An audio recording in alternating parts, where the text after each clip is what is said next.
In June 2023, at a top-secret location deep in the forest, Scotland carried out a project unlike anything in its history. Before dawn, the iron gates swung open. 19 extremely rare wildcats breathed the air of the wild for the first time. The experts, who had spent 5 years raising them in captivity, watched with mixed emotions as the animals disappeared deeper into the forest. From that day on, moving dots on a GPS screen became the only proof that they were still alive. But less than a year later, a camera hidden deep in the undergrowth captured something the research team had never expected, proving that their calculations had been wrong. Those few seconds became the most valuable moment of the entire project and changed the way people think about wildlife conservation. To understand why this cat has attracted worldwide attention, you first need to know that these are not abandoned house cats or tabby cats that have simply lived in the forest for generations. They are Scotland's native population of European wildcats, a proud and ancient species often called the Highland tiger. Their long legs, thick fur, and camouflaged coloring help them adapt to landscapes covered with ferns, heather, and low-growing vegetation. Beginning in the 17th century, wildcats were heavily hunted as pests, and by the late 1800s, they had been completely wiped out across England. The situation became even worse in the early 20th century, when the Caledonian pine forests, their natural habitat, were reduced to less than 2% of their former range. This left the few remaining wildcats isolated and unable to find mates. This is where the situation became even more serious than most people realize. On farms across the Scottish Highlands, wildcats began encountering feral domestic cats. The two could interbreed, and their hybrid offspring remained healthy and capable of reproducing. With each new generation, domestic cat genes spread deeper into the population. An animal might still have the striped coat, thick tail, and unmistakable appearance of a wildcat, but beneath the surface, the wild bloodline that had existed in Britain for thousands of years was steadily disappearing. In 2019, the IUCN Cat Specialist Group concluded that the Scottish wildcat was functionally extinct. The Wild Genes team at the Royal Zoological Society of Scotland analyzed 154 samples collected from wildcats across Scotland, yet none exceeded the 75% wildcat ancestry threshold required to be considered genetically pure. A species that had once played a vital role as a predator in Scotland's forests had effectively disappeared from the wild. Later in this video, you'll see exactly what the trail cameras captured 11 months after the wildcats were released. It was a moment the research team never expected to witness during the very first breeding season. But to understand why that discovery was so important, you first need to understand that the real effort behind this project did not begin when the cage doors opened. It began in 2020 when the Saving Wildcats project was launched as an emergency conservation effort. Led by the Royal Zoological Society of Scotland, the initiative brought together NatureScot, Forestry and Land Scotland, the Cairngorms National Park Authority, and several European partners, with support from the European Union's LIFE program. The animals chosen for the project were the last remaining Scottish wildcats held in conservation breeding programs at zoos. They would be bred in captivity, carefully prepared for life in the wild, and eventually released into the only place in Britain still considered capable of supporting a self-sustaining population, Cairngorms National Park. This was no random choice. Researchers identified about 220 square kilometers of suitable habitat, enough to support nearly 40 wildcats. To prepare them for release, the team built a total of 36 large enclosures. Inside, they constructed more than 1,500 meters of climbing structures with different heights and levels of stability, along with trees, hiding places, and den sites designed to encourage natural behaviors. The wildcats were never allowed to associate humans with safety or food, because in the wild, people remain their greatest threat. During the first breeding season in 2022, the Conservation Center welcomed 22 kittens. In 2023, another 13 were born, providing a new generation of wildcats for the Reintroduction program. After years of preparation, veterinary examinations, and extensive collaboration with local landowners and game managers, NatureScot approved the release license in March 2023.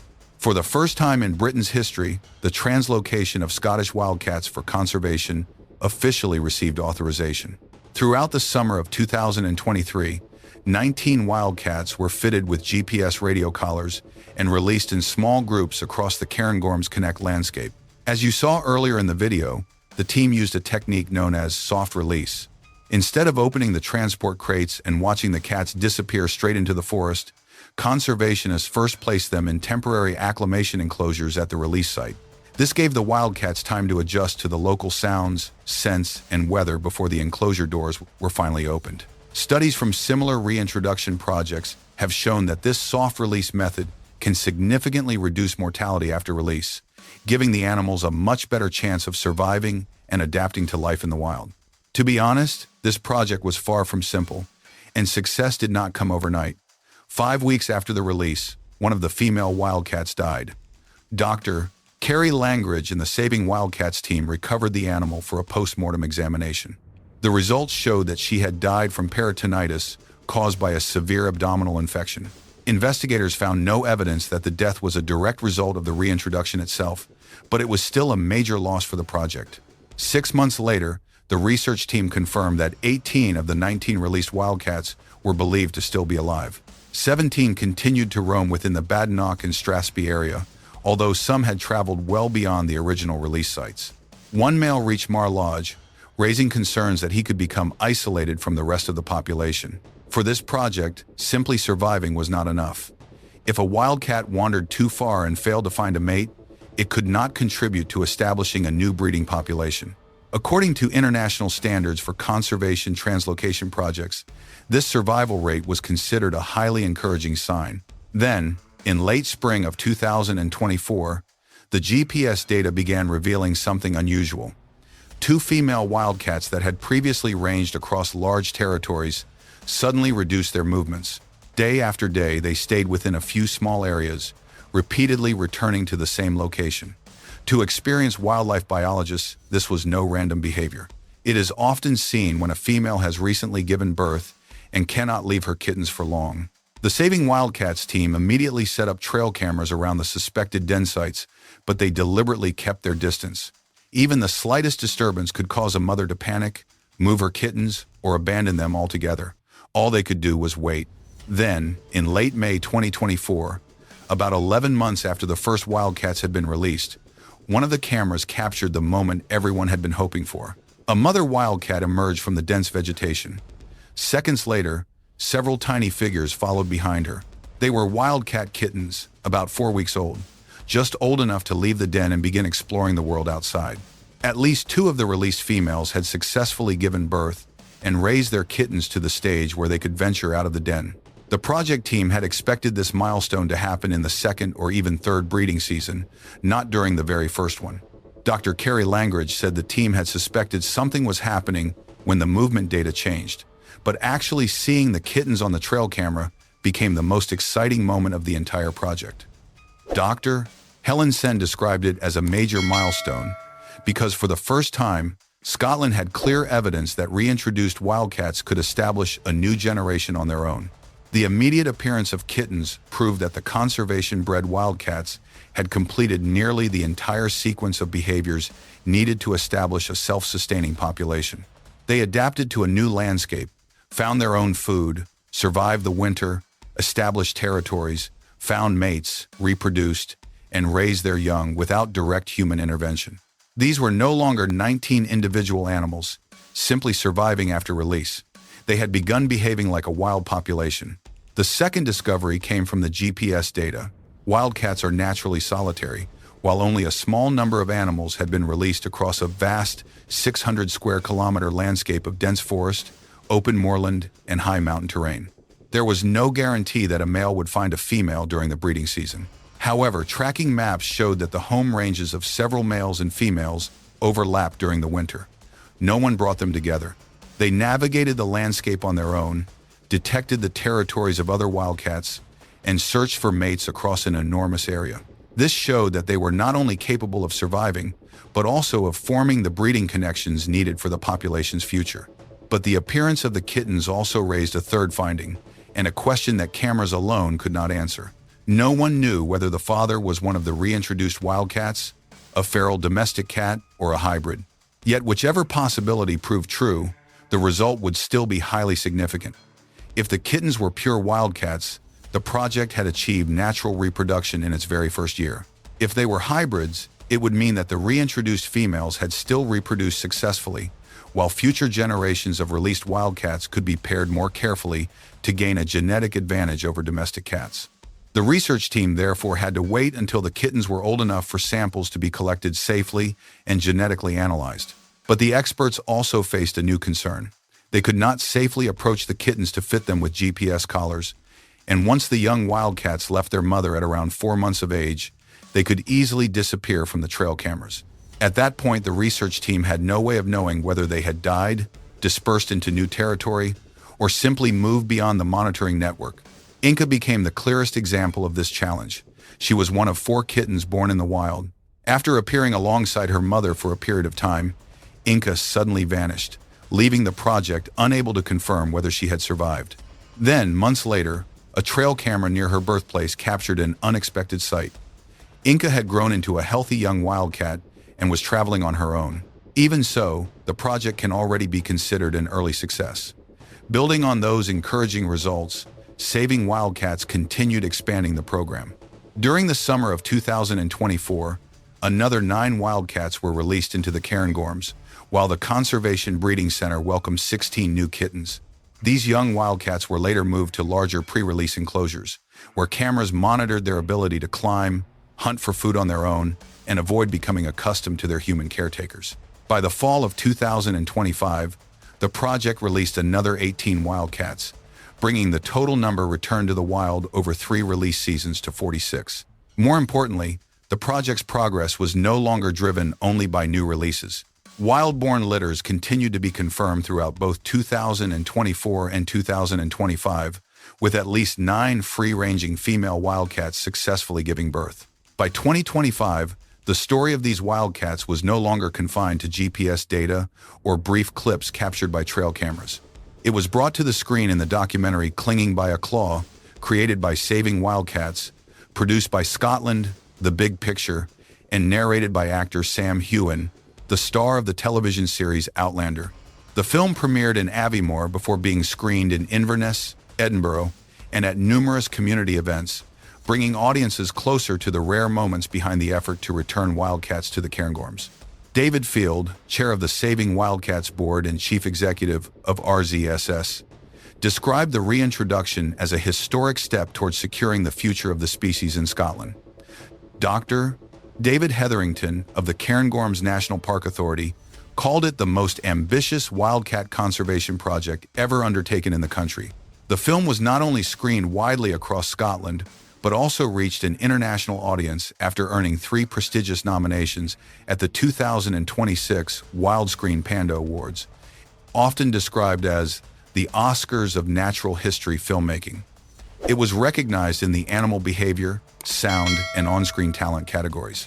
By June 2024, Saving Wildcats reported that it had spent exactly £2,486,295 within the local economy through staff recruitment, local suppliers, services, and partnerships with tourism businesses around the Cairngorms. But the film's greatest value was that it allowed the public to see a truth rarely visible in the dramatic moment when the enclosure doors are opened. Saving a species requires years of research, nights spent tracking animals in freezing conditions, support from local communities, and the willingness to face the possibility of failure. As the wildcat population began to grow, the conservation team faced a new challenge. Releasing more wildcats would never be enough if the same threats continued to exist around them. The greatest danger came from feral domestic cats. They can breed with wildcats, producing hybrid offspring that are themselves capable of reproducing while also spreading infectious diseases.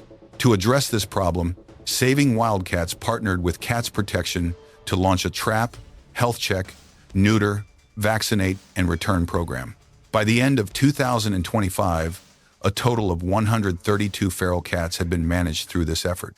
Once neutered, these cats can no longer produce new hybrid generations, while vaccination helps reduce the risk of disease transmission. They are still returned to the locations where they were captured because feral cats are highly territorial. A neutered cat can continue occupying its territory, helping to prevent unneutered cats from moving into the same area. Even so, this is not a perfect solution. The project team cannot locate every feral cat, and a single unneutered male can travel long distances and still breed with a wildcat, continuing the very threat the project is trying to eliminate. The wildcats also created new conflicts as they began leaving protected areas in search of food. During the first year, 9 individuals established home ranges on estates that manage and release game birds. 5 were confirmed to have preyed on chickens or ducks in rural communities, while GPS data verified that 2 entered enclosed pheasant rearing facilities. This was not the fault of local residents, nor was it unusual behavior for the wildcats. One side was working to restore a native predator, while the other was trying to protect livestock, property, and livelihoods. To reduce these conflicts, the project partnered with 11 estates, sending alerts by phone, email, or WhatsApp whenever a GPS-collared wildcat entered a sensitive area. Staff also installed trail cameras, shared GPS tracking data, and advised landowners on strengthening poultry enclosures rather than allowing disagreements to grow into opposition to the project. Even when the wildcats found enough food, they still faced dangers that did not exist inside the conservation breeding center. In 2024, a male named Midge was struck and killed by a vehicle on a rural road at night. A post-mortem examination found his stomach full of voles and mice, confirming that he had successfully learned to hunt, but natural hunting instincts could not protect him from the speed of an approaching vehicle. Another female, named Oates, wandered into an area with limited prey, failed to return to the supplementary feeding station, and died of starvation about 4 weeks after her release. Prolonged heavy rainfall, combined with the natural decline in vole populations during the same period, made this release season far more challenging than the first. These losses also suggested that the 95% survival rate achieved by the first release group may have been helped by favorable weather and abundant prey during 2023. Rather than treating every setback as a reason to stop, the project used each one as an opportunity to improve its methods. By 2026, Saving Wildcats announced that it had begun testing a direct release approach with 3 wildcats named Gorse, Tisty, and Lockie. Unlike a soft release, this method does not require temporary acclimation enclosures, allowing conservationists to choose release sites more flexibly and place genetically valuable individuals closer to suitable mates. All 3 initially remained close to their release sites and adapted well. Even so, the project continues to use both release methods because there is still no evidence that one consistently outperforms the other. The project is also preparing to release more wildcats during the summer of 2026, including 4 young animals born at the Conservation Breeding Center. Conservationists will continue testing both soft release and direct release techniques to identify the most suitable release locations, increase genetic diversity, and reduce the risk that the population could be severely affected by disease, extreme weather, or wildfires. Even so, the new wild population remains small and vulnerable, especially to the ongoing threat of hybridization with domestic cats. To support the next phase of the effort, more than £400,000 has been awarded to continue the project from October 2026 through March 2028. In the end, it all came down to a cage door opening before dawn in the summer of 2023. As 19 wildcats stepped through that gate, people could track them with GPS collars, provide supplementary food when necessary, and step in if emergencies arose. But no one could decide where they would roam, what prey they would hunt, which mates they would find, or whether they would survive roads, disease, and encounters with feral domestic cats. Scotland has shown that people can return a species to the wild, but conservation does not end when the cage door opens. It succeeds only when those animals can survive, reproduce, and build a population that no longer depends entirely on human support. The first 19 wildcats survived, established territories, and produced a new generation. Yet the future of the Scottish wildcat will ultimately be decided by the kittens now, growing up in the wild without GPS collars, without human guidance, and completely unaware that the survival of a bloodline stretching back thousands of years may depend on them. Do you think Scotland can fully restore its wildcat population? Let us know your thoughts in the comments below. And don't forget to subscribe for more incredible stories about nature getting a second chance.